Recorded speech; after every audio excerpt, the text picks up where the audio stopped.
kita punya beberapa agenda membahas tentang pointer. Oke. Selain itu kita juga membahas beberapa kayak struktur program di bahasa C, beberapa function-function yang mungkin diperlukan untuk kita memakai pointer, memakai alokasi memori gitu. Oke, jadi kita bahas dua topik yaitu pointer dan alokasi memori.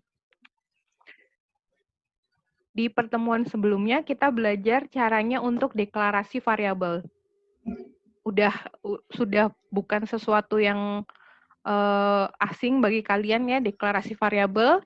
Kita mendeklarasikannya caranya adalah data type, spasi, nama variabelnya. Terus kemarin kita belajar basic data type atau primitive data type. Kita punya beberapa, itu char, integer, float, double. Oke, kalau string itu adalah array dari karakter. Kemudian kita belajar lagi tentang kode format output. Jadi beda dengan Pascal, kalau kita mau menampilkan sesuatu, beberapa variabel sekaligus dalam satu line, kita cukup pakai koma. Tapi kalau misalkan di bahasa C, untuk menampilkan setiap variabel, kita harus memakai kode formatnya. C untuk karakter, D untuk integer, float double pakai %f. Kemudian kalau kita punya string atau karakter array dari karakter, kita pakainya %s. Oke? Itu untuk deklarasi variabel. Kemudian bagaimana kita menginisialisasi, mendefinisikan, atau mengisi nilainya, kita cukup pakai sama dengan aja. Integer X sama dengan 30, dan seterusnya. Gampang ya, deklarasi variabel.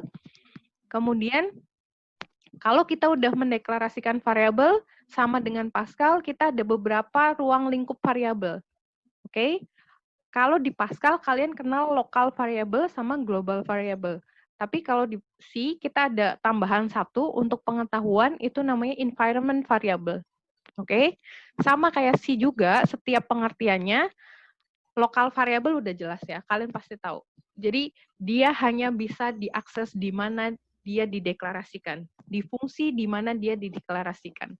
Jadi, kalau diakses di luar fungsi tersebut, dia tidak bisa. Oke? Kalau global variable, dia bisa diakses di keseluruhan program. Oke? Di mana dia didefinisikannya, yaitu di luar main function. Di luar main function, di luar function-function yang lain. Jadi dia bisa dipanggil oleh main function, bisa juga dipanggil oleh fungsi-fungsi yang lain. Oke? Dia bisa diakses di seluruh program tersebut. Kemudian tambahan, ini untuk pengetahuan, mungkin juga jarang dipakai, tapi untuk pengetahuan saja, itu ada namanya environment variable. Variabel ini tersedia untuk semua aplikasi dan program. Karena apa? Karena kita nyimpennya di sistem kita, sistem operating system kita. Oke, dapat diakses dimanapun di program C tanpa harus mendeklarasikan atau mendefinisikannya. Aksesnya nanti untuk informasi aja kita pakai get_env, set_env, dan put_env. Oke, tapi mungkin kita jarang pakai, nggak apa-apa, kita belajar ya. Kita bahas dulu lokal dan global. Kemarin kita belajar kan cara bikin program di bahasa C. Kemarin kita belajarnya cuma pakai library dan main function. Jadi kalau pakai library, kalian tinggal include nama header filenya, misalkan di sini stdio.h, atau stdlib.h, atau math.h. Kemudian kita kemarin belajar main function. Main function biasanya ditulis int, main dalam kurung kurawal, kemudian di dalamnya biasanya ada return 0. Oke, terus kalau kita mau bikin global variable, caranya gimana? Global variable didefinisikan itu di luar function-function yang kita punya. Misalkan saya punya global variable di sini, integer m, n, a, dan b. Oke, terus sudah kita isi dengan M22, N44, dan seterusnya.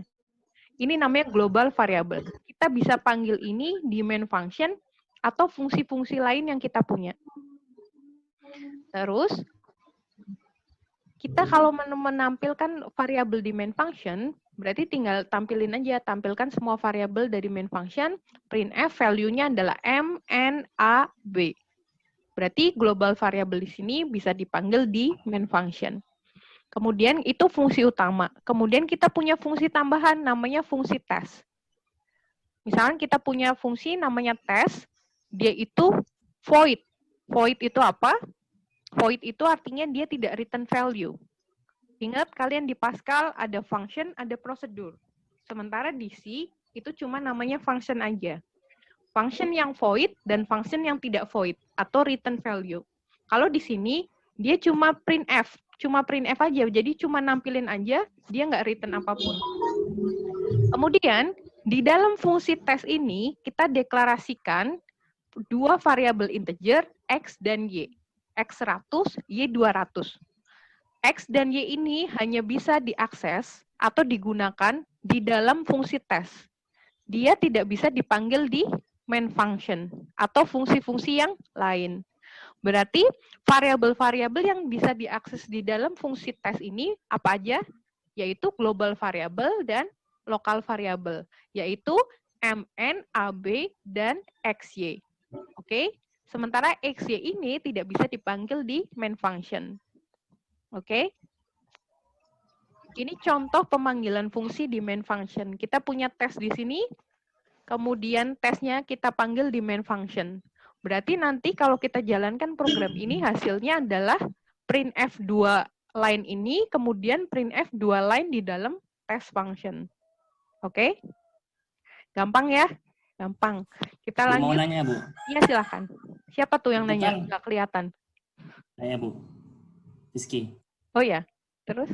Nah, itu kan di fungsi utama kan dia ada manggil tes kan. Sedangkan fungsi tes itu didefinisikan setelah fungsi pertama, fungsi utama gitu. Kalau di Pascal itu kan nggak boleh, Bu. Iya, betul. Kenapa?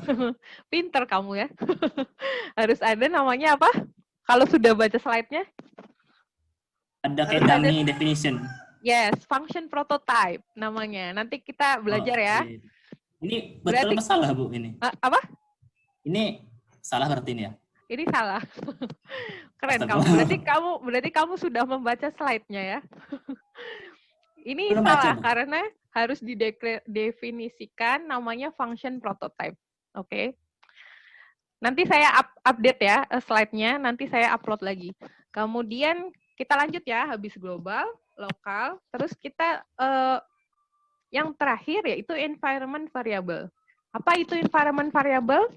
Mungkin kalau kalian jarang instalasi yang aneh-aneh di PC kalian gitu, jarang akan memakai environment variable ini. Tapi kalau saya sering. Karena apa? Karena kadang-kadang saya butuh install apa, saya harus punya environment variable di PC saya atau di laptop saya. Biasanya kalian temuin itu di mana? Biasanya kalian temuin ini di control panel sistem kalian.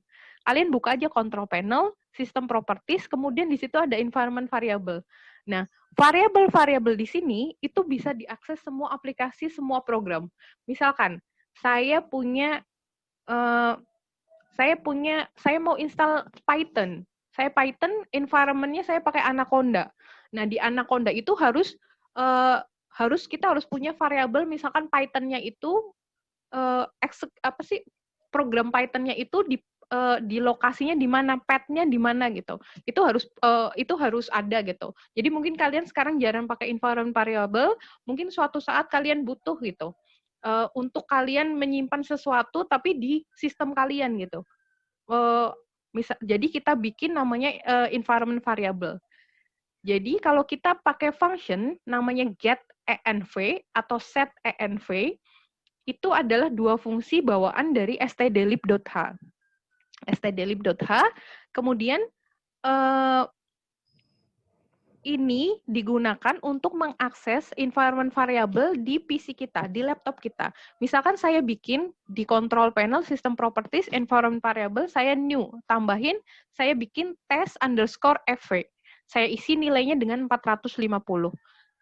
Kemudian kita bisa pakai get env, kemudian ambil environment variable dengan nama test_fv gitu.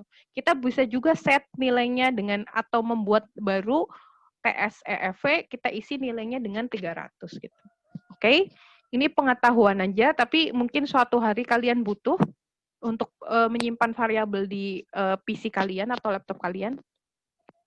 Oke, kita lanjut setelah scope variabel atau ruang lingkup variabel. Kemarin kita membahas tipe data dalam bahasa C. Kemarin kita bahasnya baru sampai yang user defined type. Kita baru sampai array. Kita belum bahas yang lain. Kita punya pointer, structure, union gitu. Kita bahas hari ini pointer, mungkin nanti ada cara mendeklarasikan structure juga. Jadi pointer itu apa? Jadi pointer itu tipe data untuk mengakses alamat memori suatu variabel secara langsung. Jadi pointer ini isinya adalah alamat memori. Dia nggak bisa berisi suatu nilai selain alamat memori. Oke? Itu untuk pembukaan. Jadi secara lengkapnya gimana? Pointer itu adalah variabel. Ingat, ini pointer kita akan pakai di semua struktur data, mostly.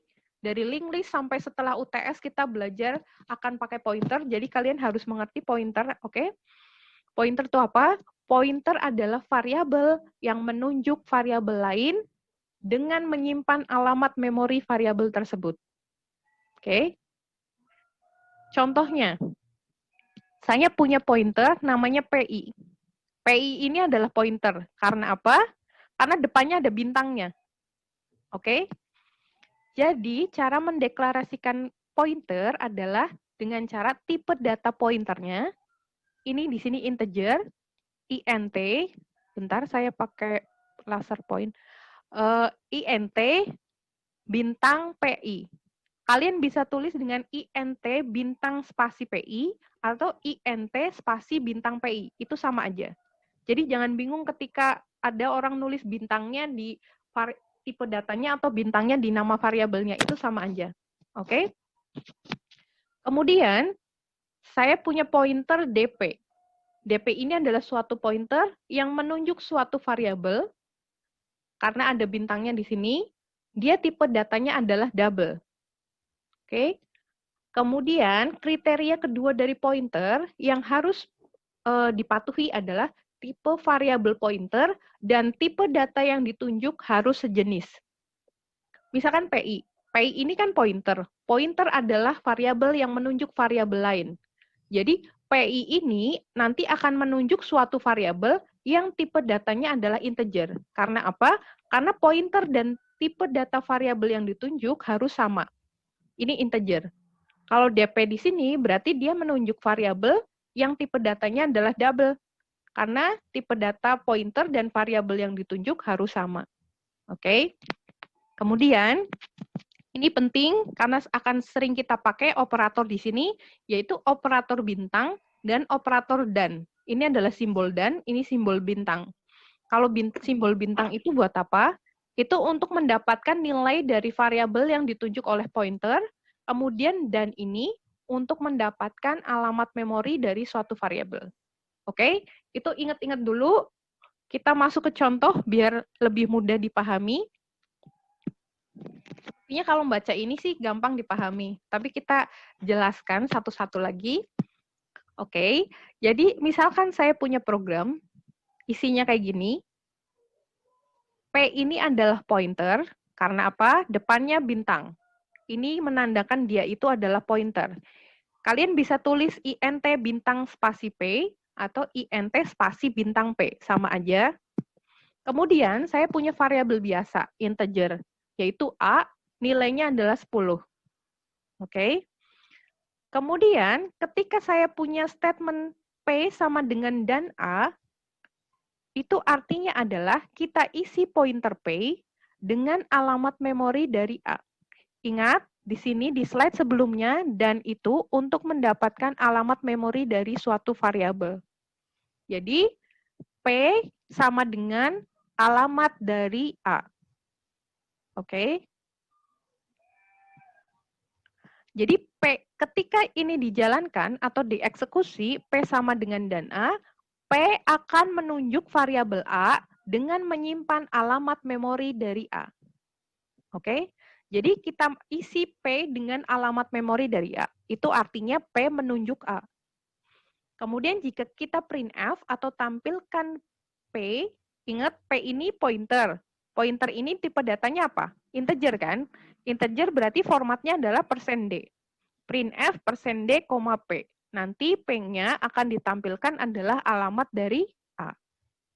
Contohnya di sini, Misalkan saya punya pointer P, kemudian saya punya variabel A, seperti yang dijelaskan di program di atas. A ini nilainya 10. Ketika P sama dengan dan A dieksekusi, maka P akan berisi alamat memori dari A. Oke? Karena P ini juga variabel, tentunya dia disimpan dalam memori, dia juga punya alamat memori kan? Jadi dia punya alamat memori, A juga punya alamat memori, tapi P menunjuk A, maka P ini diisi dengan alamat memori dari A. Paham? Ada yang nggak paham? Kita lanjut ya, kita lanjut ke program, biar kalian lebih paham.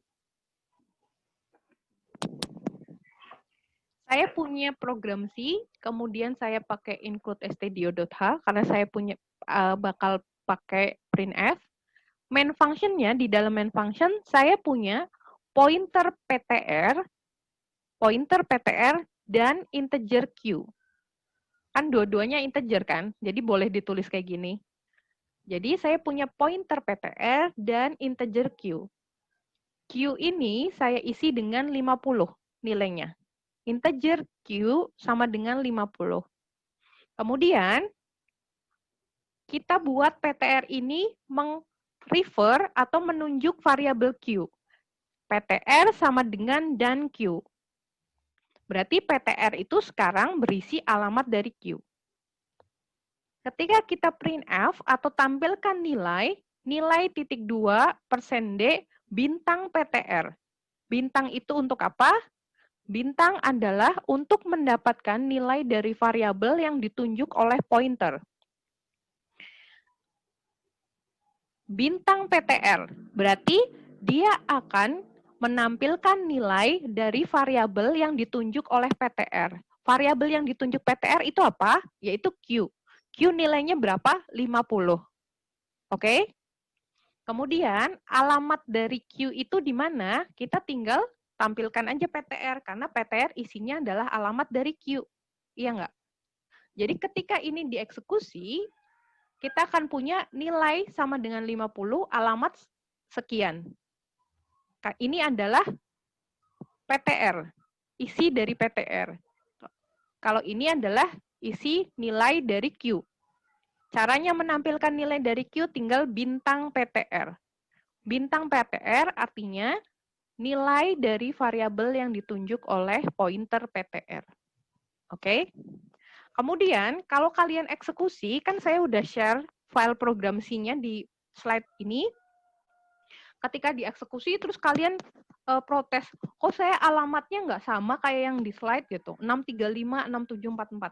Ya jelas beda, karena kita sistemnya beda. Saya ngeran di laptop saya dapat alamat di sini gitu. Jadi si Q ini disimpan di alamat segini. Bisa aja di PC kalian, laptop kalian itu compilernya naruhnya di alamat yang beda gitu. Jadi jangan bingung ketika kok saya alamatnya beda gitu. Jangan bingung ya. Alamat bisa beda-beda di mana-mana. Yang penting adalah nilainya sama, bahwa ini nilai dari Q, ini alamat dari Q. Ada pertanyaan? Kalau nggak ada, coba perhatikan baik-baik ini jawabannya apa. Jadi saya punya main function, saya punya integer X dan Y, kemudian saya punya pointer PX. X ini nilainya adalah 150. Kemudian PX ini akan merefer ke variabel X, akan berisi nilai alamat dari variabel X. Y ini sama dengan bintang PX. Oke? Bisa menang X ya, Bu? Oh, betul. Keren sekali. Siapa yang jawab tadi? Saya, Bu. Oke. Biasanya orang akan mikir gitu kan, mikir lama gitu. Berarti kamu cepat mikirnya. Bintang PX itu apa? Kan saya punya statement Y sama dengan bintang PX. Pernyataan Y sama dengan bintang PX bisa diganti dengan bintang PX ini adalah nilai dari variabel yang ditunjuk oleh pointer PX. Pointer PX menunjuk X, nilai dari X adalah 150. Ya udah tinggal ganti aja Y sama dengan X. Sama aja kan? Ya nggak? Y dan X sama-sama nilainya nanti 150 gitu. Oke. Oke, ini latihan kedua, tapi kita kayaknya gampang, kalian bisa ngerjain sendiri. Kita lanjut ya. Ya udah setengah jam. Kita lanjut. Bisa nggak sih kita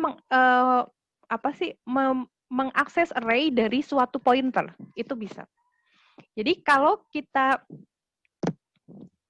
pointer dari array, kalau kita mau buat pointer dari array, caranya adalah, misal kita punya array X, saya punya array X, kemudian saya punya pointer P. Nah, kita buat pointer P ini untuk refer ke array X. Oke? Untuk menampilkan alamat setiap elemen, caranya adalah, misalkan X-nya di sini ya. Ini saya punya X, seperti biasa, array, indeksnya dimulai dari 0, 1, 2, sampai n-1. Kemudian alamatnya, indeks pertama di 356, indeks kedua di indeks ke-0 atau elemen pertama di 356, elemen kedua di 360 dan seterusnya. Itu tergantung alamat memori yang di-assign oleh compiler ya. Misalkan kita mau menampilkan alamat elemen pertama, oke, misalkan kita mau menampilkan alamat elemen pertama, ingat simbol dan ini untuk mengakses alamat memori. Jadi kalian tinggal dan X0. Berarti kalian akan mendapatkan 356 atau alamat memori dari X0, X array indeks ke-0. Atau bisa saja kalian langsung aja untuk menampilkan alamat elemen pertama, kalian selain dan X0 bisa aja langsung X. Atau kalau kalian pakai for kan looping kan, kalian bisa X plus 0.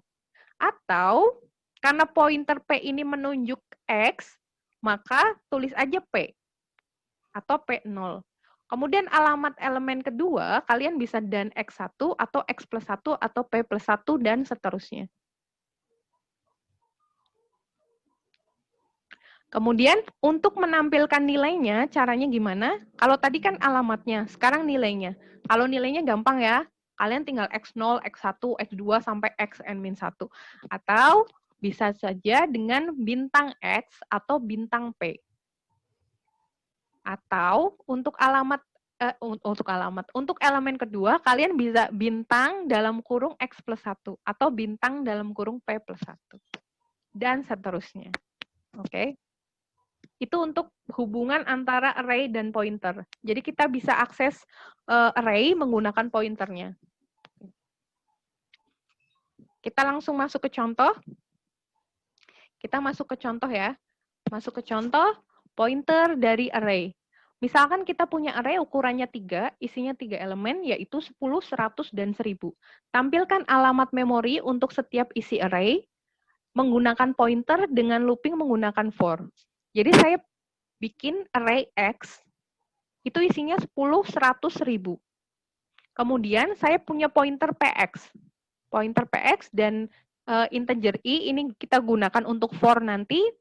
Kemudian kita buat PX ini, pointer ini, merujuk ke X atau merefer ke X.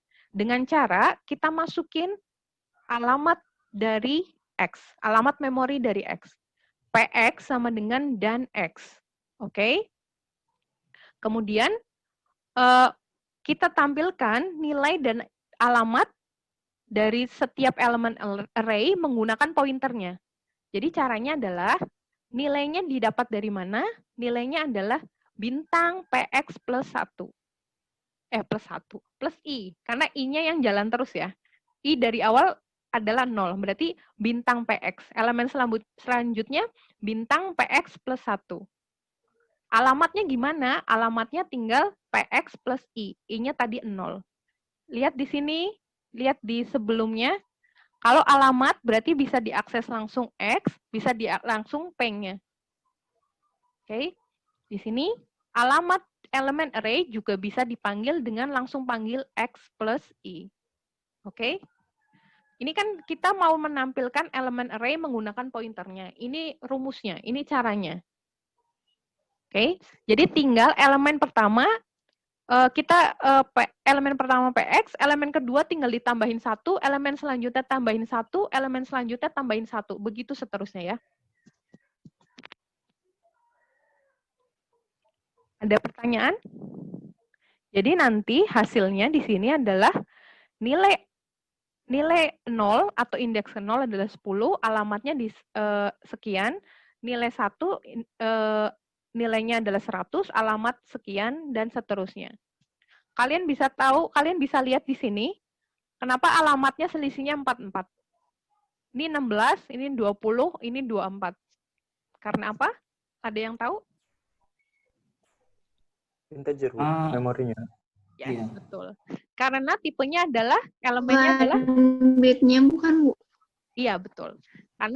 Karena tipe datanya adalah integer. Integer kemarin kita tahu itu adalah 4 byte kan. Misalkan di laptop saya 64 byte, itu adalah 4 byte. Jadi di elemen 1 dia alamatnya di 16, elemen kedua dia di 20, elemen ketiga di 24 gitu. Oke? Jadi dia langsung ngambil 4 byte, 4 byte, 4 byte gitu. Mau nanya, Bu.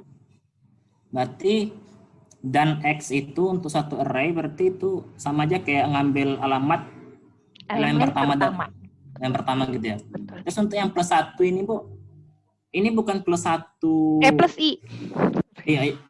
Iya kan I-nya kan nambah 1 gitu. Iya, betul. Iya kan? Misalnya elemen pertama kan alamatnya PX gitu kan. Elemen kedua kan PX plus 1. Nah, satunya ini bukan bilangan biasa ya. Maksudnya satunya apa satuannya gitu? 1 byte kah? 1 apa gitu? Dia ke blok selanjutnya. Blok selanjutnya, elemen selanjutnya gitu. PX ini kan gini, alamat ini, sorry ya saya balik aja ya. Ini kan alamat ya. PX ini kan. Ini misalkan tadi ini PX ya. Misalkan ini PX. PX plus 1 berarti next-nya, di blok next-nya. Ini blok memori, blok memori, blok memori. Oke? Ketika plus 1 berarti dia akan ke blok memori selanjutnya. Blok memori selanjutnya alamatnya adalah 360. Kemudian ketika plus 2 berarti di alamat blok memori selanjutnya gitu. Oke? Blok memori bisa aja kalian karakter. Kalian bikin string. String berarti array dari karakter. Karakter itu cuma 1 byte. Berarti di blok memori selanjutnya, kalau plus 1, kalian misalkan awalnya 16, yang kedua 17, 18, 19 gitu. Oke? Jadi bukan byte ya, ini tergantung elemen dari array-nya. Jadi misalnya kan ada 3 elemen nih, Bu ya. Tapi kita buat PX plus 3 gitu, kan melebihi gitu. Itu apa yang terjadi? X plus 3 dia akan baca alamat memori entah punya siapa. Gini, kalian kan taunya mulainya dari, misalkan kita hiraukan yang digit depan ya, susah dipahamin. Misalnya 16 ya. Ya, 16. Terus blok memori selanjutnya kan 20. Namanya array, itu akan disimpan berurutan kan. Elemen pertama di sini, elemen kedua sebelahnya, elemen ketiga sebelahnya. Nah, ketika kalian plus 3, berarti kalian tetap membaca. Itu kalian akan dapat alamat, entah itu alamat punya siapa, tetapi kita akan membaca blok memori selanjutnya. Oke? Kalian akan tetap dapat nilainya. Walaupun kalian nggak pakai di array kalian gitu. Cuman kalau array itu perlu diketahui bahwa dia disimpannya sebelahan. Dia nggak mencar-mencar elemen 1 di sini, elemen kedua di mana, elemen ketiga di mana. Jadi dia sebelahan-sebelahan. Bisa aja elemen yang kalian panggil itu nggak ada isinya, bisa aja gitu. Jadi dia bakal tetap nambah, cuman satuannya tetap tergantung tipe dari array yang kita tunjuk tadi ya? Iya, betul. Terima kasih, Bu. Iya. Ada yang lain? Kita lanjut ya. Kalau misalkan kita tadi pointer dari array, kita punya pointer menunjuk array, gimana caranya kita bikin array isinya pointer? Kita bikin array isinya pointer, kita tinggal gampang aja. Kita punya pointer PTR. PTR ini adalah array dari pointer. Misalkan saya punya konstanta. Ya, punya konstanta namanya max. Max ini global variable ya, karena dia dideklarasikan di luar main function dan sebelum main function. PTR ini adalah max, berarti isinya nanti ada 3. Indeksnya 0, 1, 2. Kemudian kalau kita mau masukin pointer-pointer ke dalam setiap elemen array, kita tinggal misalkan kita pakai for i sama dengan 0, i kurang dari max, PTR pertama atau elemen pertama dari array pointer ini, kita tinggal masukin var 0 gitu. Berarti dia akan menyimpan alamat dari 10. Di elemen kedua, kita akan menyimpan alamat dari 100. Di elemen ketiga, kita akan menyimpan alamat dari 200. Kalau kita tampilkan pakai printf, oke, kita tampilkan pakai printf, berarti value of var 012 sama dengan, nah, di sini kan PTR ini kan array kan, array dari pointer. Ketika kita panggil PTR 0, berarti pointer pertama. Pointer pertama dia tetap pointer kan. Kalau kita mau ngambil nilainya, jangan lupa berarti pakai bintang. Bintang pointer berarti akan mendapatkan nilai dari variabel yang ditunjuk. PTR 0, pointer 0 ini menunjuk variabel 10, menunjuk array var elemen ke 0, yaitu 10. Berarti nilainya adalah 10. Ketika elemen pointer kedua, yaitu PTR1, kita kasih tanda bintang depannya, berarti kita akan mendapatkan nilai dari variabel yang ditunjuk. Nilai dari variabel yang ditunjuk adalah 100. Oke? Dan seterusnya. Jadi jangan bingung ketika kita membolak-balikan sesuatu, yang penting kalian tahu 2 operator, yaitu bintang dan dan. Bintang untuk mendapatkan nilai variabel yang ditunjuk, dan itu untuk mendapatkan alamat memori, atau untuk menglinkkan pointer dengan variabel yang ditunjuknya. Oke? Bu, mau nanya. Ya. Kalau yang kita panggil nggak ada bintangnya, berarti keluarnya alamat memori ya, Bu? Betul sekali. Kalau kita misalkan di sini printf-nya cuma PTR, berarti nanti akan keluar alamat memori dari elemen var ke 0, elemen var ke 1, dan elemen var kedua. Terima kasih, Bu. Iya, oke. Bisa bertanya lagi, Bu? Fiski ya, oke. Silakan. Gimana kalau suatu variable non-pointer itu kita assign dengan operasi dan gitu? Bisa. Kalian tampilin aja. Misalnya, tapi harus bukan. Iya, tapi tipe datanya harus pointer. Oh, dia nggak ada, dia bukan pointer, Bu. Dia variable bukan biasa pointer. Gitu. Terus kita assign misalnya A sama dengan dan variabel apa gitu. Oke. Karena kita harus membuatnya sebagai tipe datanya pointer. Karena apa? Karena yang bisa menyimpan nilai dari suatu alamat memori itu adalah pointer gitu. Tapi kalian bisa tampilkan lewat printf gitu. Kalian misalkan langsung printf gitu, misalkan kalian punya variabel A, kalian dan A gitu, bisa. Kalau kalian mau masukin ke variabel, harusnya secara konsep masukin ke tipe datanya pointer. Oke? Jadi itu adalah single pointer atau pointer variasi dari pointer. Ada array of pointer, pointer of array. Saya udah kasih file program bahasa C, coba kalian main-main di situ. Oke, main-main. Bisa nggak sih kayak gini, bisa nggak sih kayak gitu. Kayak tadi ada pertanyaan di kelas sebelumnya, Ibu bisa nggak sih pointer itu saling menunjuk gitu? Secara konsep susah kan? Coba, ini ya, secara konsep susah. Pointer yang menunjuk pointer, itu disebut double pointer.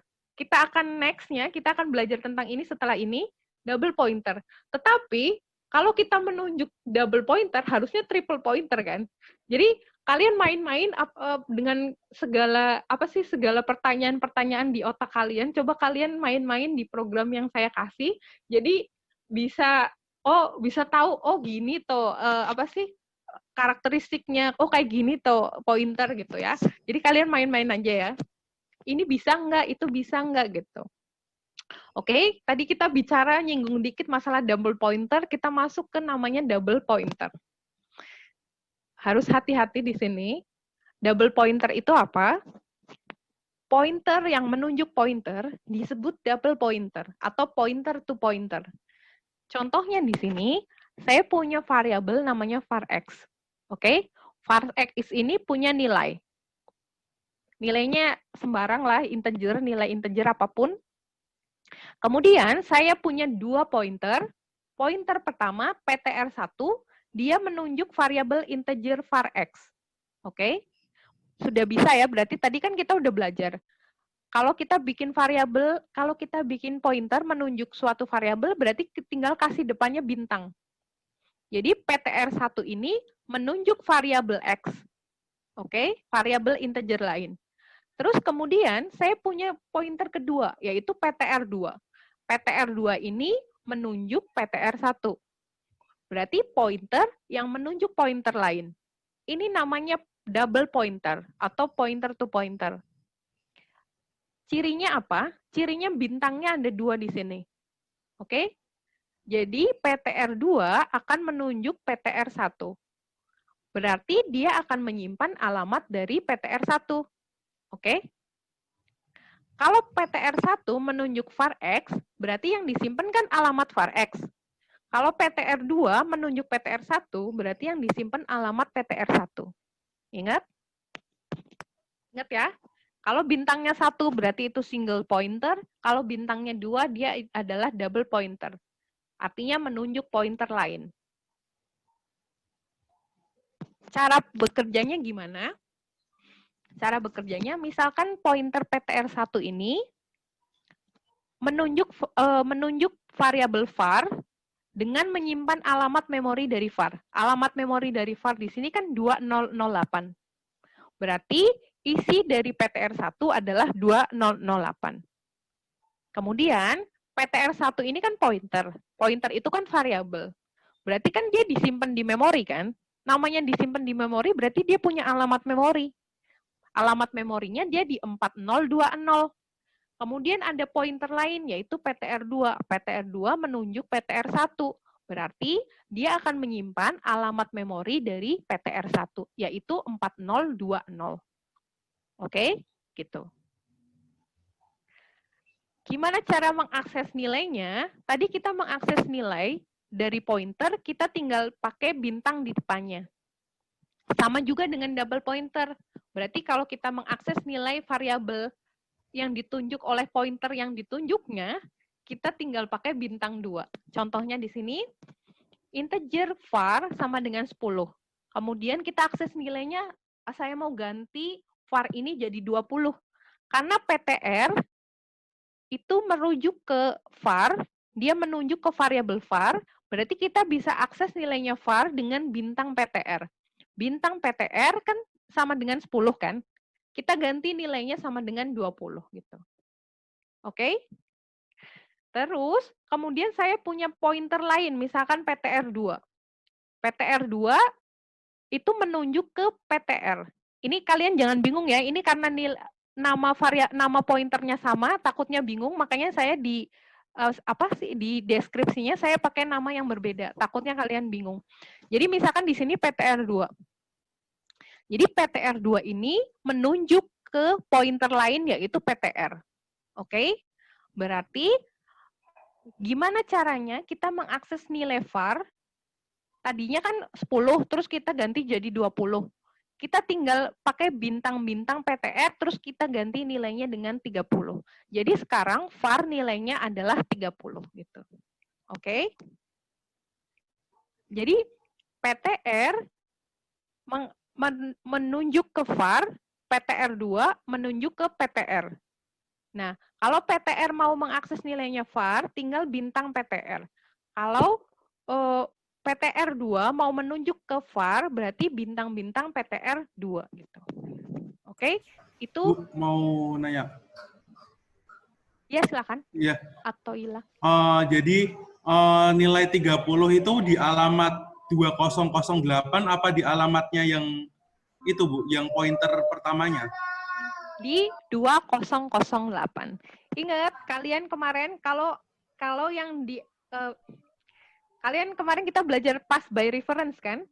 Kalau yang dikirim adalah alamat memori, berarti apapun yang kita lakukan di alamat tersebut, berarti nilainya akan ganti di sini. Intinya gini, ketika kita ubah menjadi, misalkan ini PTR1 ya, ini PTR1, terus kita eksekusi bintang PTR1 sama dengan 20. Berarti di alamat memori 2008 nilainya sekarang 20, bukan 10 lagi. Ketika kita eksekusi statement bintang-bintang PTR2 sama dengan 30, berarti sekarang nilai var bukan 20 lagi, tapi 30. Jadi di alamat memori 2008 sekarang nilainya adalah 30. Oke? Oke, Bu. Oke, ini secara simpelnya seperti itu double pointer. Kayaknya gampang ya. Ini contoh double pointer. Contohnya, misalkan kita punya variabel integer, var, nilainya adalah 789. Kemudian saya punya pointer PTR2, kemudian saya punya double pointer PTR1. Kemudian ketika saya punya statement PTR2 sama dengan dan var, berarti PTR2 akan menunjuk ke variabel var. Oke, dia akan menunjuk ke variabel var. PTR2 akan menunjuk ke variabel var. Kemudian PTR1 akan menunjuk ke pointer PTR2. Gimana kita mengakses nilai dari var, dari single pointer dan double pointer? Oke. Printf tampilkan nilai var. Kalau kita pakai var, berarti tinggal nilai var sama dengan %d, var. Gampang ya. Kemudian kalau kita mengakses nilai var menggunakan single pointer itu adalah PTR2. Berarti tinggal nilai var menggunakan single pointer sama dengan %d, tinggal kita ganti dengan bintang PTR2. Kalau kita dari double pointer, berarti bintang-bintang PTR1. Oke, berarti nanti hasilnya sama. Nilai var sama outputnya, nilai var sama dengan 789, nilai var menggunakan single pointer sama dengan 789, nilai var menggunakan double pointer sama dengan 789. Oke? Gampang ya? Terus, berapa banyak level pointer yang dapat kita buat? Bisakah lebih dari double? Bisa-bisa aja. Kalian coba-coba aja. Kalian bikin pointer yang menunjuk ke pointer ini menunjuk ke pointer ini menunjuk ke pointer ini gitu. Mungkin suatu saat kalian butuh untuk punya variabel yang seperti itu gitu. Siapa tahu gitu kan. Oke, kita lanjut ya. Itu double pointer.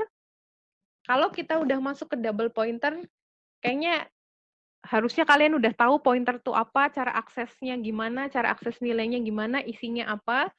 Kita akan lanjut gimana cara kita bikin function di bahasa C. Oke.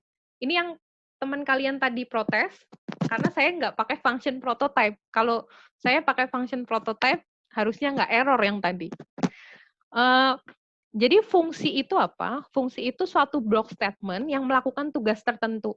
Jadi kalau ada pertanyaan, kapan sih saya pakai fungsi, kapan sih enggak gitu. Kalian bisa semua statement yang kalian punya, kalian bisa masukin ke main function. Misalkan ada 1000 baris gitu, kalian masukin ke situ, yang penting program jalan, ya udah program jalan gitu. Tapi kapan sih kita pakai function gitu? Kalau kita punya statement-statement yang kita eksekusi berkali-kali padahal sama, itu kita bisa buat functionnya. Kenapa?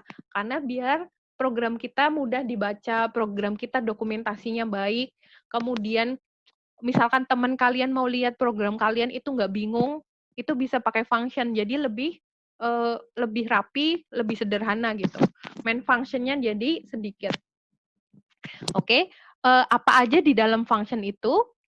Yang pertama, kan kemarin kita belajarnya cuma main function aja.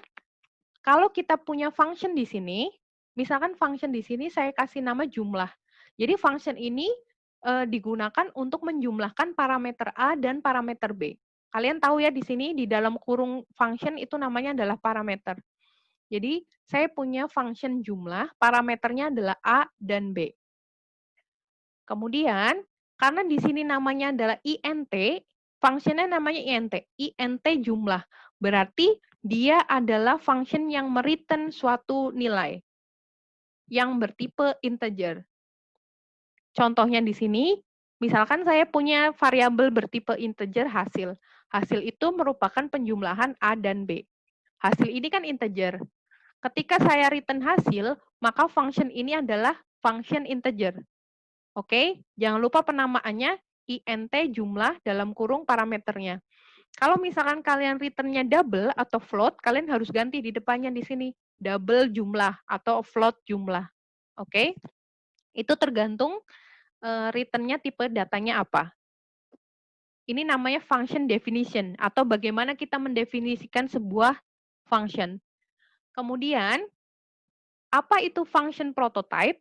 Function prototype itu kita mendeklarasikan suatu fungsi sebelum main function. Kenapa kita butuh function prototype? Kenapa kita butuh? Compiler itu ketika bekerja, fase pertama atau tahap pertama suatu compiler itu bekerja, dia akan membaca program kita dari kiri ke kanan, dari atas ke bawah. Oke? Kalau kita punya function yang didefinisikan setelah main function, apa yang akan terjadi? Ketika kita panggil function jumlah di sini, si compiler nggak tahu. Compiler nggak tahu kita punya function jumlah atau enggak. Si compiler bilang bahwa kita nggak punya function jumlah. Berarti dia akan error program kita. Tetapi kita butuh function prototype untuk apa? Agar si compiler tahu bahwa kita punya function namanya jumlah, dengan parameter dua-duanya integer, kemudian dia akan return sebuah integer juga. Jadi, ketika main function mengeksekusi jumlah dalam kurung N1, N2, dia tidak akan error. Karena apa? Karena dia tahu, compiler tahu bahwa ada function namanya jumlah, parameternya ada dua-duanya adalah integer, kemudian dia akan return sebuah nilai juga integer. Oke? Kapan kita pakai function prototype? Kita pakai function prototype jika fungsi-fungsi kita didefinisikan setelah main function. Karena kalau kita definisikan sebelum main function, kita nggak perlu function prototype. Karena si compiler kan dia akan membaca dari kiri ke kanan, atas ke bawah. Jadi ketika kita bikin integer jumlah sampai return ini di atasnya main ini, dia udah tahu bahwa fungsi jumlah itu ada, parameternya integer, dia akan return integer. Jadi function prototype ini hanya diperlukan jika kita mendefinisikan fungsi-fungsi setelah main function. Jika sebelumnya, kita nggak perlu pakai function prototype. Oke? Ada pertanyaan? Function Ya, guess dulu. Guess dulu. Hah? Fiski dulu, Bu. Siapa? Kalau untuk Ya, oke. Untuk function prototype berarti nggak boleh pakai kurung kurawal gitu, Mbak ya? Enggak boleh. Dan ini A sama B-nya pun opsional. Kalian bisa tulis int jumlah dalam kurung int, int. Karena apa? Function prototype cuma butuh nama functionnya, parameter tipenya apa dan berapa, jumlah parameternya, masing-masing tipenya apa, dan return-nya apa. Oke? Jadi nggak perlu pakai kurung kurawal. Kalau kalian pakai kurung kurawal, ya udah definisikan aja di atas gitu kan. Gitu. Tadi siapa yang nanya lagi? Gestian ya? Semisal kita bisa nggak buat subprogram dari dari file lain? Bisa. Bisa. Tapi file lain itu harus kalian jadikan sebagai header file.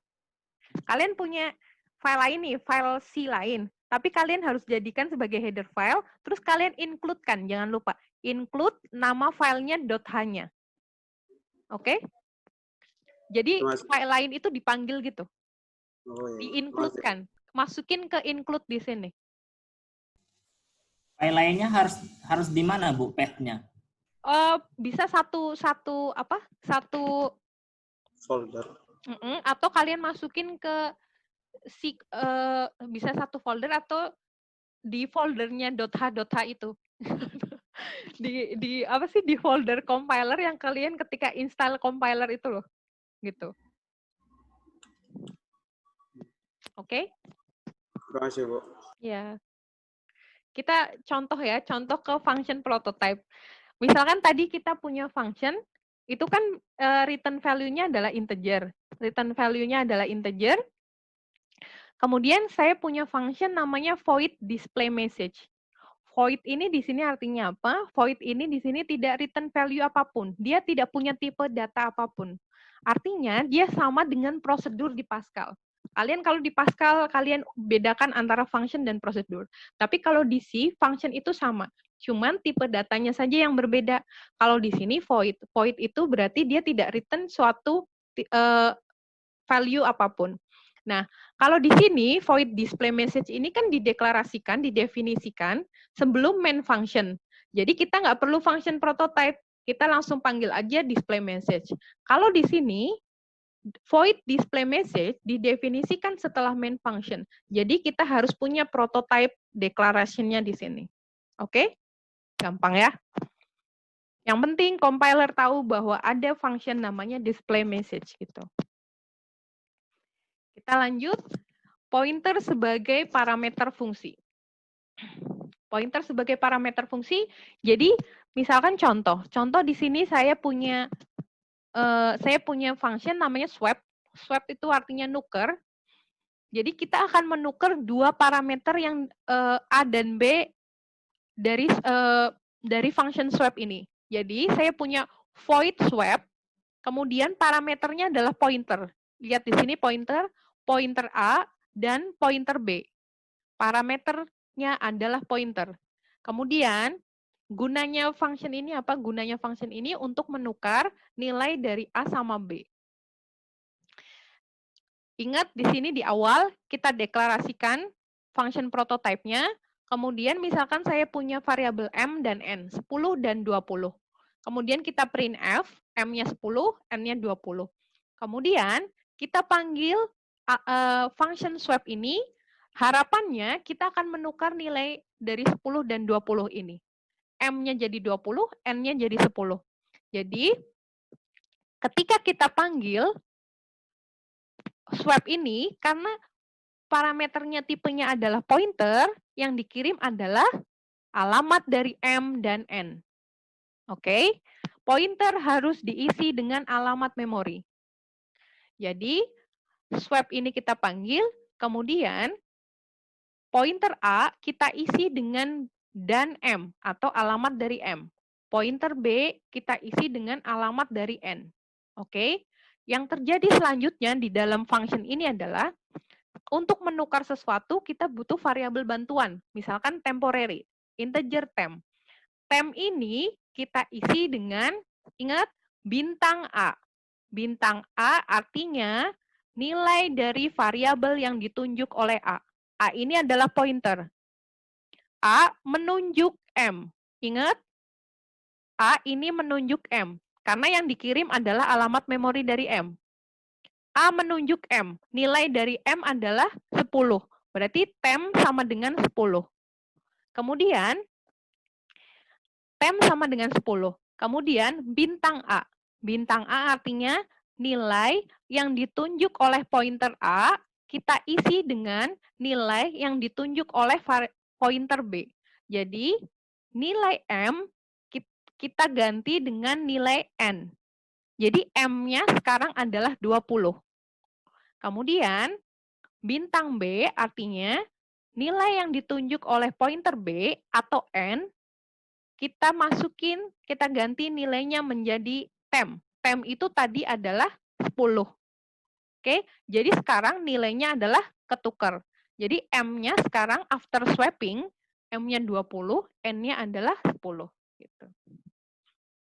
Bagaimana jika tidak memakai pointer? Pasti tidak akan ketukar. Coba aja. Coba kalian main-main di situ ya. Terus parameternya kalian ganti, nggak pakai pointer. Nggak, itu pasti tidak ketukar. Karena apa? Karena kemarin kita belajar namanya pass by value dan pass by reference. Oke, ketika pass by value, yang dikirim adalah nilainya. M sama N nilainya nanti akan tetap, nggak berubah.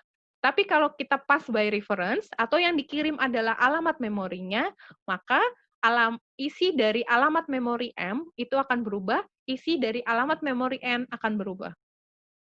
Kemarin kita belajar ini ya, pass by reference, pass by value. Jadi, kalian bisa tahu kapan itu pass by reference, kapan itu pass by value, lihat aja parameternya. Jika parameternya ada bintangnya, atau itu pointer, maka itu pass by reference. Yang dikirim adalah alamat memorinya, bukan nilainya.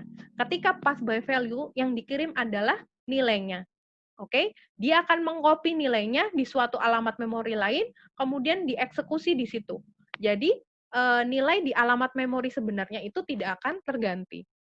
Contohnya di sini, misalkan di sebelah kiri adalah by value, di sebelah kanan adalah by reference.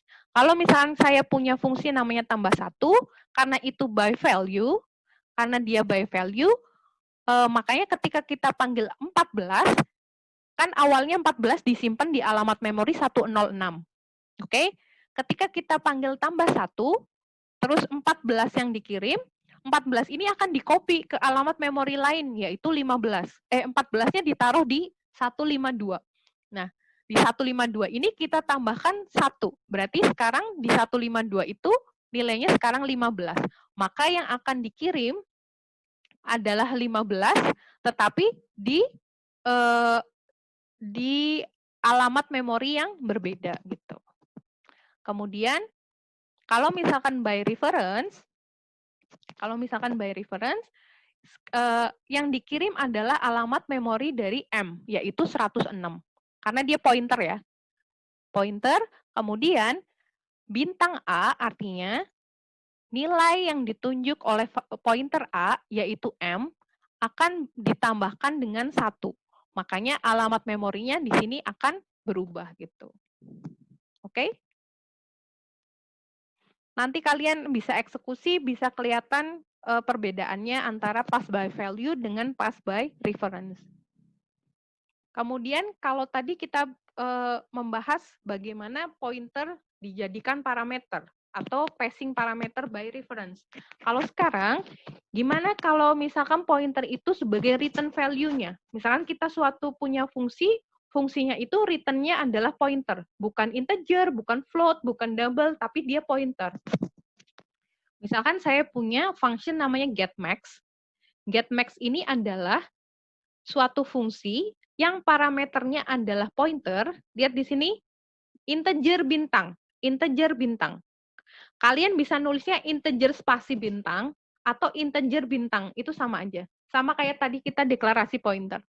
Oke, jadi getMax ini akan punya 2 parameter, dua-duanya adalah pointer, dan dia akan return value sebagai pointer juga. Kalian bisa tulisnya integer bintang spasi. Oke, jadi bintangnya ini bisa di getMax, bintangnya ini bisa di tipe datanya. Itu terserah kalian nulisnya gimana. Jadi getMax ini mau ngapain? Fungsi getMax ini akan membandingkan antara 2 integer, misalkan di sini 100 dan 200, dia akan mencari mana sih yang lebih besar daripada yang lain. Berarti yang di sini seharusnya akan keluar nilai 200. Oke? Berarti saya punya, karena dia return-nya adalah pointer, berarti saya harus punya variabel untuk menampung hasil return-nya kan? Hasil return-nya tadi pointer, saya tampung di pointer max namanya. Max sama dengan getMax. Kemudian yang dikirim adalah alamat memorinya X, alamat memori dari Y. Ketika kita panggil getMax, yang terjadi adalah jika nilai yang ditunjuk oleh M, nilai yang ditunjuk M itu apa sih? Nilai dari X, yaitu 100. Jika 100 lebih dari nilai yang ditunjuk oleh N, 200, maka return M. Return pointer M. Jika tidak, return N. Karena 100 kurang dari 200, maka yang di-return adalah N. Yang di-return adalah N, kita return N. Oke? N nilainya berapa sih? N itu kan pointer kan? N ini pointer. Ingat, yang di-return adalah pointer. Jadi max ini sama dengan N. Jadi kalau kita printf max value, nilai dari max atau nilai dari yang ditunjuk oleh n adalah apa sih? 200 kan? Iya nggak? Ya kan? Mudeng ya? Mudeng ya? Jadi yang penting return-nya adalah bentuknya pointer. Oke? Bu, mau tanya, Bu. Ya silahkan. Muhammad Itu ya? Koirul. Oh, Khairul. Panggilnya Khairul. Iya. Itu Yes. itu delta M, delta N bisa tahunya nunjuk X sama Y dari getMax dalam kurung dan X dan Y itu, Bu. Iya, betul sekali. Urutannya jangan kebalik-balik ya. Nah, Jadi ya, Bu. kita lihat urutan. Pointer M yang dikirim adalah dan X. Pointer N yang dikirim adalah dan Y. Ketika Ya, kita Bu. manggil getMax, urutannya X, Y. Ini juga MN. Jadi ikut urutan parameter. Makasih, Bu. Iya, Khairul. Kita lanjut ya. Ada pertanyaan lain? Kita lanjut. Wow, Bu. udah 1 jam kita. Ya, Alvina. Izin tanya yang tadi, Bu. Iya, Itu silakan. yang di function prototype-nya itu kenapa cuman bintang, int bintang aja gitu? Ya, balik lagi ke sini, function prototype. Tadi yang penting adalah function prototype. Ingat, yang penting adalah nama fungsinya, tipe data dan parameter. Nama fungsi, parameter-parameternya, dan tipe data setiap parameternya. Jadi nama kita ulang ya. Nama fungsi, jumlah parameter, dan tipe data setiap parameternya. Jadi A sama B ini opsional. Kamu boleh masukin, boleh enggak. Kemudian return value-nya. Jadi kalau misalkan kita balik ke sini, yang penting adalah tipe datanya. Jadi getMax ini saya punya fungsi, kita harus ngasih tahu compiler, ada fungsi namanya getMax, nama fungsinya. Kemudian parameternya ada 2. Yang pertama tipe datanya pointer, yang kedua tipe datanya pointer, dan dia akan return pointer gitu. Yang penting adalah tipe data dan urutannya aja. Jadi M sama N ini boleh nggak ditulis? Ya, terima kasih, Bu. Iya, Alvina. Kita lanjut ya. Kita lanjut ke alokasi memori. Alokasi memori itu apa? Jadi di C ini ada fasilitas-fasilitas atau function untuk membuat ukuran buffer atau array secara dinamik. Dinamik itu artinya apa? Bahwa ruang dalam memori, kita punya memori, ruang atau space di dalam memori itu kita alokasikan ketika program itu dijalankan. Ketika program masih runtime, oke, program itu belum berhenti, kita alokasikan. Kemudian, buat apa ini? Jadi user bisa membuat tipe data dan struktur dengan ukuran panjang berapapun yang disesuaikan dengan kebutuhan program. Oke, ketika contohnya gini, kalian solusi birthday cake candle yang jadi PR kemarin, kenapa sih kita butuh array dinamis gitu? Misalkan kita masukin umur sama dengan 5, berarti kita butuh space memory untuk array yang cukup untuk 5 elemen saja gitu. Kalau kalian masukin statis, misalkan kalian bikin array statis 100, isinya 100 elemen. Ada 95 elemen di situ, space memory yang tidak terpakai. Kasian kan?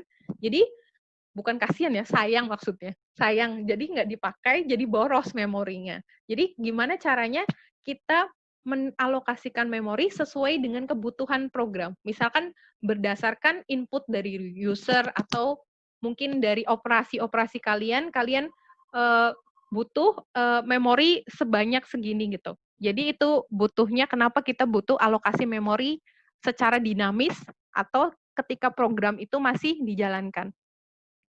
Jadi misalkan saya punya array. Array-nya length-nya adalah 9.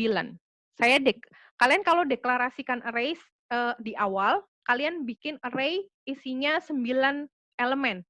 Berarti dia akan mengalokasikan sebanyak 9 blok memori kan. 9 blok memori ini entah diisi entah enggak, intinya itu dialokasikan buat oleh si compilernya gitu.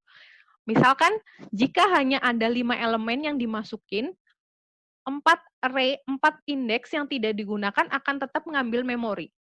Jadi kalau kita mau berpikir secara efisien, berarti perlu mengurangi ukuran panjang array dari 9 ke 5. Terus, contoh lain, persoalan lain, jika kita punya array untuk 9 elemen, ternyata masih ada 3 elemen yang perlu kita masukkan.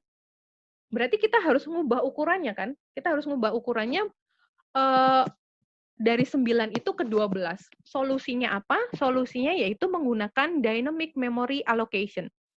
Dynamic memory allocation yaitu suatu prosedur di mana struktur data, misalkan array, mungkin nanti ada struktur data lain yang berubah selama program dieksekusi. Oke, jadi panjangnya ukurannya itu berubah selama runtime, selama program itu dieksekusi. Jadi ada library namanya stdlib.h. Dia ada 4 fungsi yang bisa kita gunakan untuk prosedur dynamic memory allocation. Yang pertama adalah malloc, yang kedua calloc, yang ketiga realloc. Ini 3 fungsi ini digunakan untuk mengalokasikan memori, kemudian free, fungsi free ini untuk membebaskan memori. Kita bahas satu persatu ya, jadi hari ini kita bahas 2 function, nanti di next pertemuan kita bahas 2 fungsi lainnya. Yang pertama, sebelum masuk ke malloc, kita belajar dulu namanya size of. Oke? Kemarin sudah belajar size of belum? Sudah kayaknya ya? Di pertemuan sebelumnya. Untuk ukuran data. Oke, sudah ya? Sudah, tapi kita bahas lagi ya. Siapa tahu belum, saya lupa. Terus habis itu, size of ini apa? Size of ini digunakan, itu suatu fungsi yang digunakan untuk mendapatkan ukuran dari berbagai tipe data, apapun tipe datanya, atau suatu variabel, ataupun suatu struktur. Nah, di Pascal kemarin kan kalian belajar structure. Nah, kalau di C kan kalian belum pernah namanya structure kan, belajar caranya gimana sih mendefinisikan structure gitu. Caranya adalah, misalkan saya mau bikin structure untuk menyimpan data mahasiswa. Data mahasiswa kan tipe datanya beda-beda, jadi kita pakai structure. Caranya adalah kalian tulis di sini struct, nama structure-nya, misalkan mahasiswa, kemudian kita isi field-field-nya, kita isi kolom-kolom apa aja yang kita butuhkan untuk menyimpan data mahasiswa. Misalkan saya punya string, string itu adalah array dari karakter. Saya punya string name, saya punya string nama, kemudian saya punya integer usia. Oke, ini struct mahasiswa. Terus, cara lain untuk mendefinisikan structure adalah dengan cara pakai type def, struct, dalam kurung informasi-informasi yang kalian butuhkan, variabel-variabel untuk menyimpan datanya, kemudian nama structure-nya. Kalau di sini mata kuliah. Mata kuliah misalkan variabel di dalamnya adalah nama mata kuliahnya, semesternya, kemudian SKS-nya. Nah, cara manggilnya gimana? Cara manggilnya adalah struct mahasiswa, misalkan di sini nama strukturnya adalah MHS1. Oke, struct mahasiswa MHS1, kemudian kita isi NIM-nya adalah sekian, namanya adalah Budi Wahana, kemudian usianya adalah 18 tahun. 18 ya, bukan 18 tahun. Kemudian kita punya mata kuliah, misalkan kita variabelnya kita beri nama MK1. Tipenya adalah structure mata kuliah, namanya adalah MK1, kemudian kita isi nama MK-nya, nama mata kuliahnya struktur data, semester 2, SKS 3. Oke? Nah, itu kan untuk ngisi nilainya. Untuk ngisi nilainya gimana? Untuk menampilkan nilainya. Nah, kita udah punya MHS1, kita udah punya MK1. Tampilkan nilainya sama kayak di Pascal. Tinggal kalian pakai dot. Printf, name, string. Karena dia array of character kan. Jadi string mhs1.name. Kalau nama mhs1.nama, kalau usia mhs1.usia. Mata kuliah juga. Karena tadi kita punya MK1, mk1.nama MK, mk1.semester, mk1.sks gitu. Oke. Nah, kita balik ke size of. Karena kita udah tahu cara mendeklarasikan structure gimana. Size of itu digunakan untuk menampilkan ukuran dari tipe data, variabel, ataupun structure dalam byte.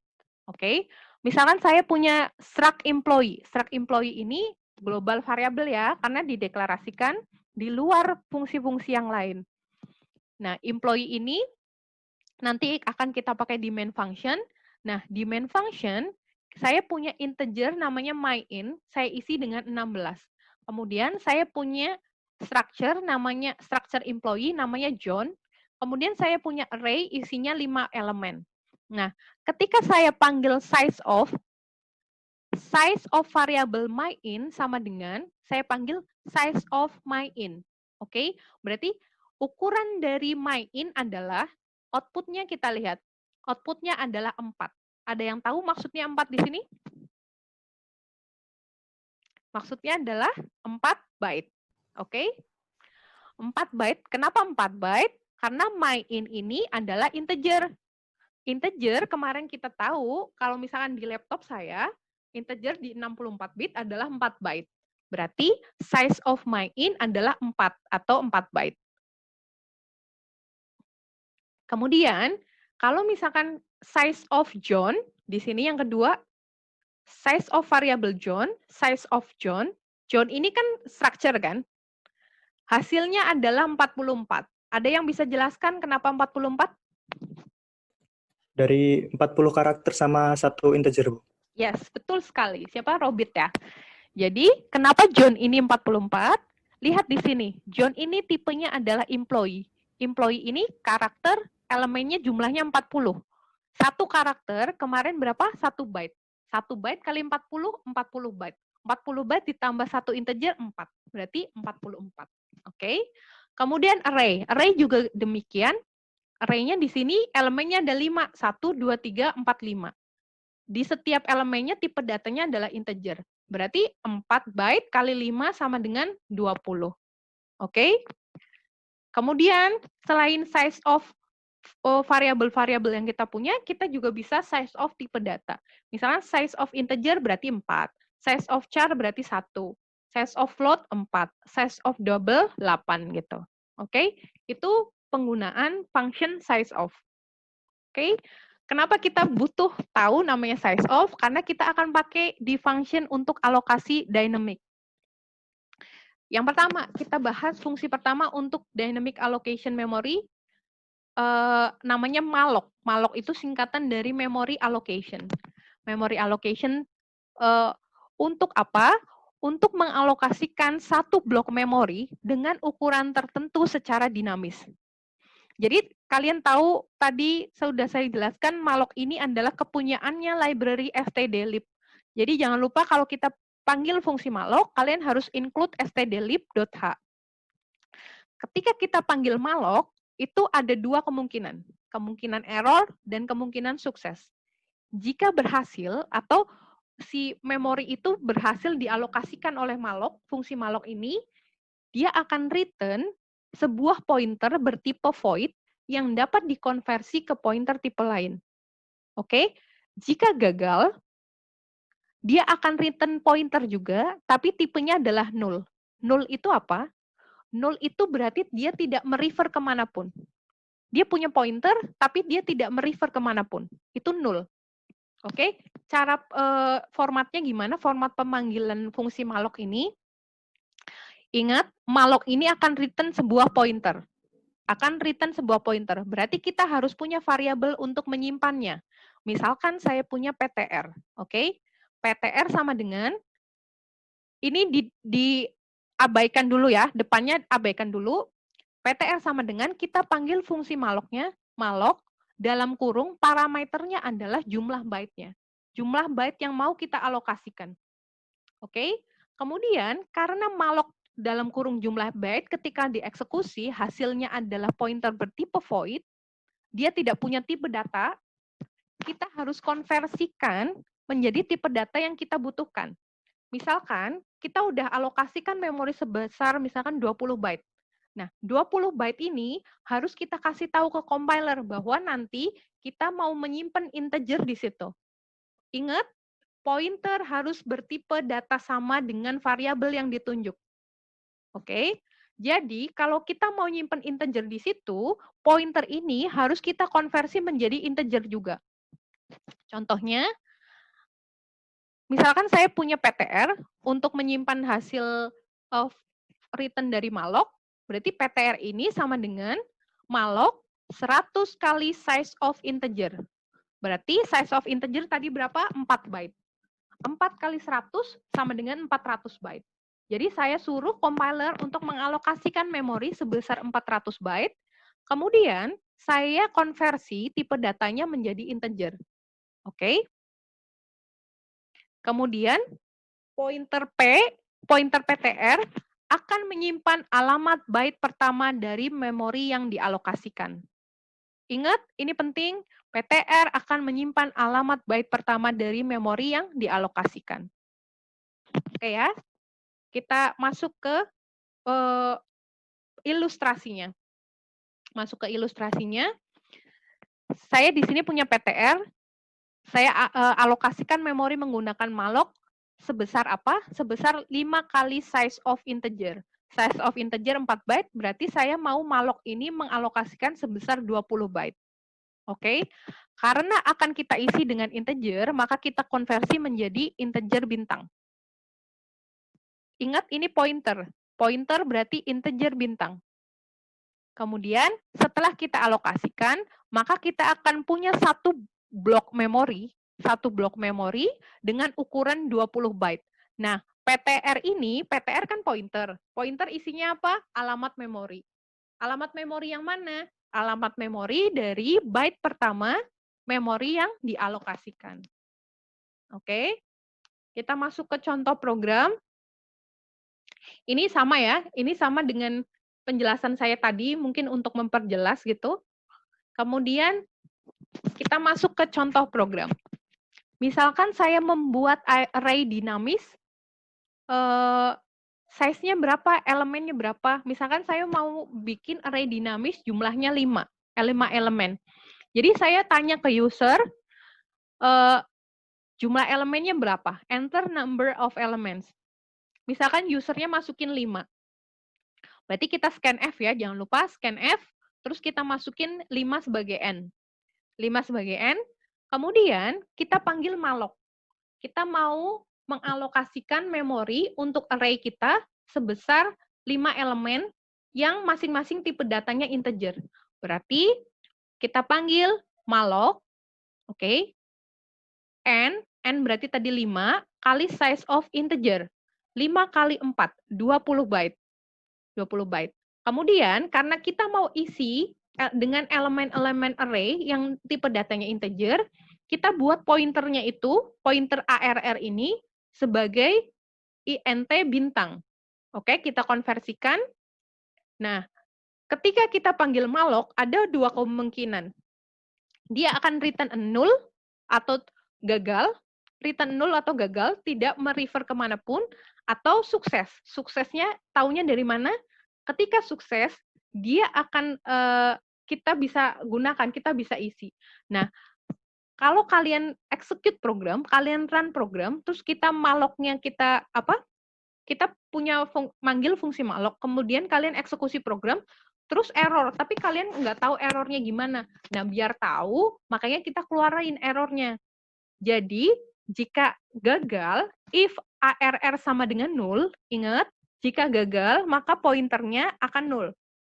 If ARR sama dengan null, ingat di C equal adalah sama dengannya 2, bukan 1 ya.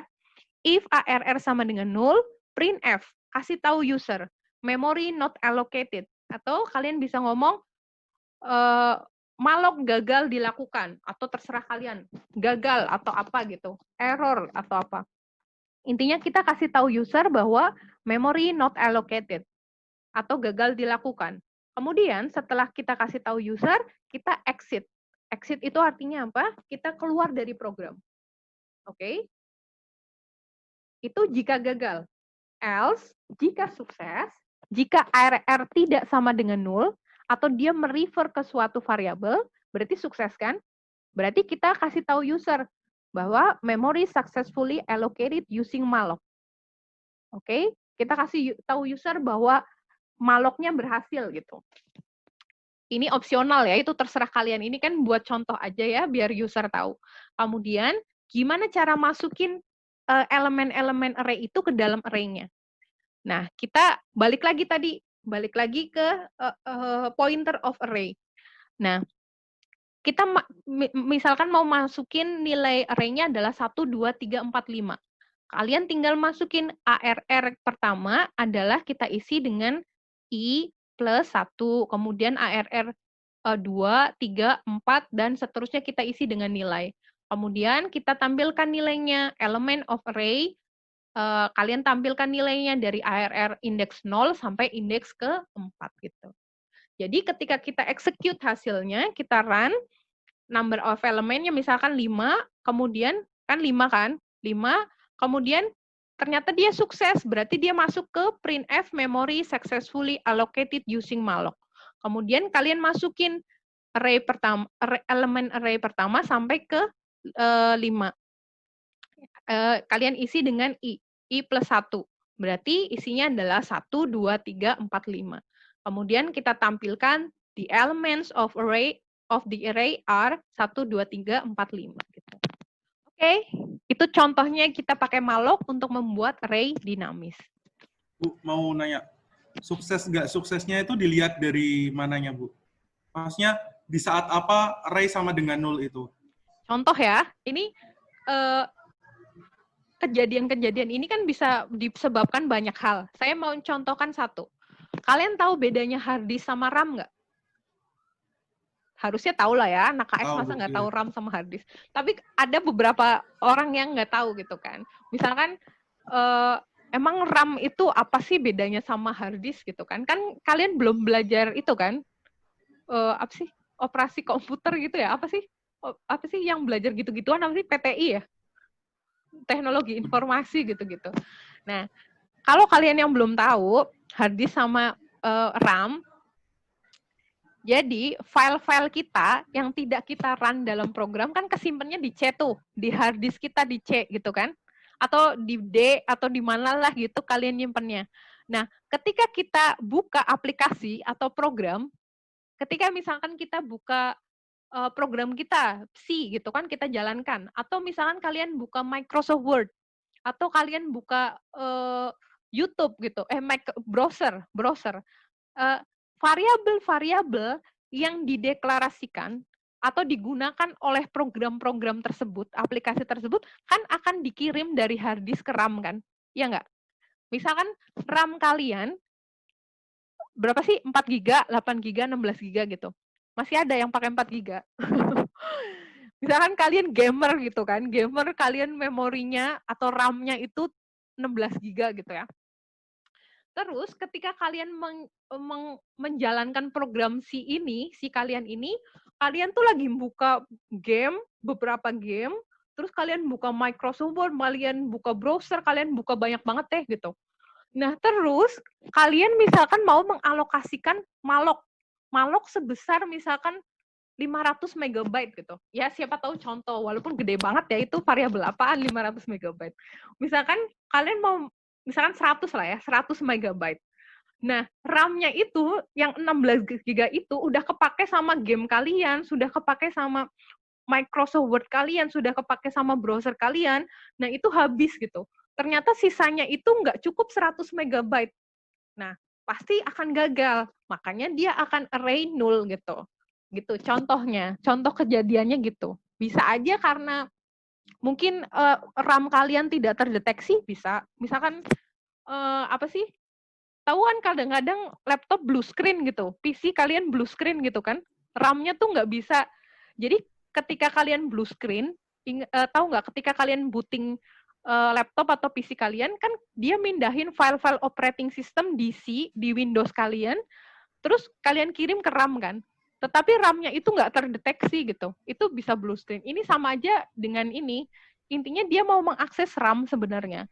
Dia mau mengalokasikan space di memori. Memori di sini maksudnya adalah RAM, Rapid Access Memory gitu. Ada pertanyaan lain? Mananya, Bu? Siapa tuh? Fiski. Ini kan kebetulan ini kan 5 kan ukuran array-nya. Nah, setelah ini bisa nggak kita ganti lagi ukurannya? Bisa. Mau 6 atau 7 gitu. Bisa. Nanti kalian Kita bikin. ngulang lagi dari... Nah, itu nanti di fungsi selanjutnya. Namanya reallocation. Nah, kita belajar malloc dulu ya. Ada malloc, ada calloc, ada realloc. Realloc artinya reallocation memory gitu. Nanti kita belajar lagi. Oke? Itu contoh-contohnya ya. Nanti kalian main-main dengan program yang sudah saya kasih. Jangan dicuekin, oke? Karena nanti kalau kalian nggak tahu alokasi memori, kalian nggak tahu pointer, kalian nggak tahu cara bikin fungsi, kesananya bakal susah belajarnya. Oke, itu untuk malloc.